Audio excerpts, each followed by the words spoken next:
800 years ago, this was the site of the Augustinian Abbey of St Mary's.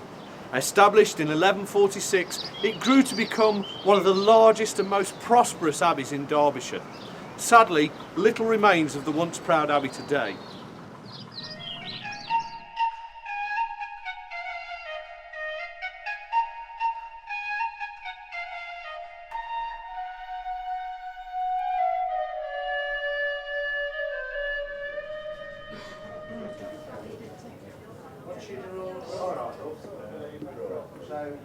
The most intact building is this fine public house, which still receives its fair share of worshippers even today. However, recent excavations have recovered evidence of 3 medieval walls and a medieval pavement, so who knows what lies in wait for the future.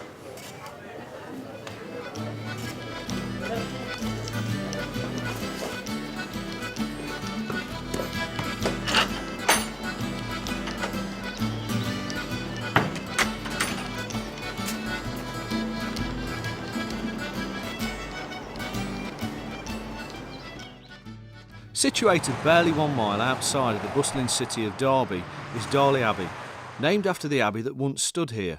Today Darley Abbey has become a very desirable residential area of the city, nestled quietly away from the traffic noise and the bustle of the main roads, with beautiful parklands and the riverside on its doorstep.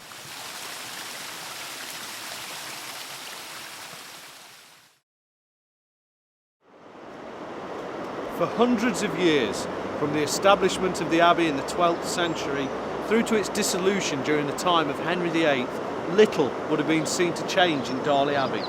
Until that is, in the late 18th century, when a man called Thomas Evans arrived to take advantage of the power in the river Derwent and to build what was to become his Boar's Head cotton mill on the east banks of the river.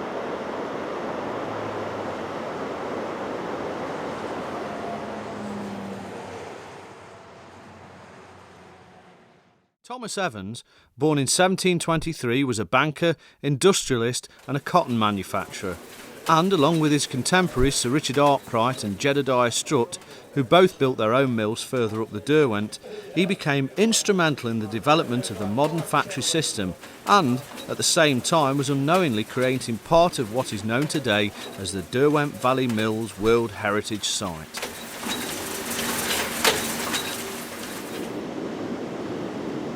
By the 17th century, Darley Abbey had already begun to become established as an industrial hamlet, and by 1730 there were 4 water-powered mills here: a corn mill, a paper mill, a fulling mill and a leather mill. But they were simply cottage industries when compared with what was to come.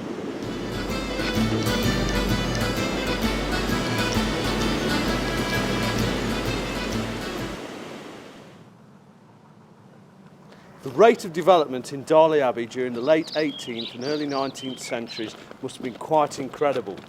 In 1780, just prior to Evans building his first mill on the east bank of the Derwent, Darley Abbey comprised just 16 houses. 21 years later, in 1801, there were 615 people living here. 30 years later, the population had grown to more than 1,000. By developing Darley Abbey, Evans wasn't just providing somewhere for his workers to live, he was taking part in the creation of a whole new kind of community, all based around servicing the new factory system of working. From 1790 onwards, new houses began to appear throughout Darley Abbey. Neat, brick-built terraces of workers' houses, mostly 3 stories in height, were slowly forming the streets of Darley Abbey. By 1811, Flat Square, Hill Square, Brick Row and the upper part of Mylash Lane had been developed. By the 1820s, New Road and Lavender Row had appeared, and by the 1870s the lower end of Mylash Lane had been completed. Many of the houses would also have had yards, allotments, outbuildings and pigsties attached or near to them. Although these were counted as simple workers' houses, they actually enjoyed the benefit of one of the country's very first sewage disposal systems. It's ironic that today some of the most sought after houses in Derby are these simple workers' terraces. built almost 200 years ago to house the common working man and his family.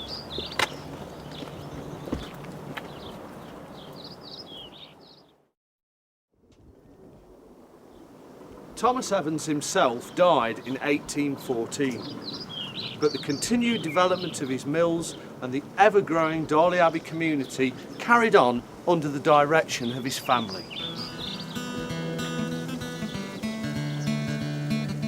To maintain production in their mills, the Evans family needed a hard-working, healthy and disciplined workforce.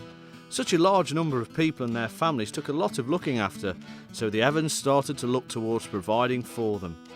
For the workers' spiritual needs, the Church of St Matthew was completed in 1819. To provide education, St Matthew's School appeared in 1826, and both buildings still stand today. For leisure activities, the village playing field was created on the opposite side of the Derwent, and 2 farms, Village Farm and Home Farm, were also created to supply the workforce with fresh provisions. Neither of these farms remains today. The Evans family weren't just responsible for helping to develop Darley Abbey, they lived here too. They were residents of Darley House, which stood overlooking both the mill complex and the village itself. Darley House was eventually demolished in 1932, the only part remaining now being the old gatehouse. But what the Evans family will be best known for to the people of Derby City is this wonderful place, Darley Park.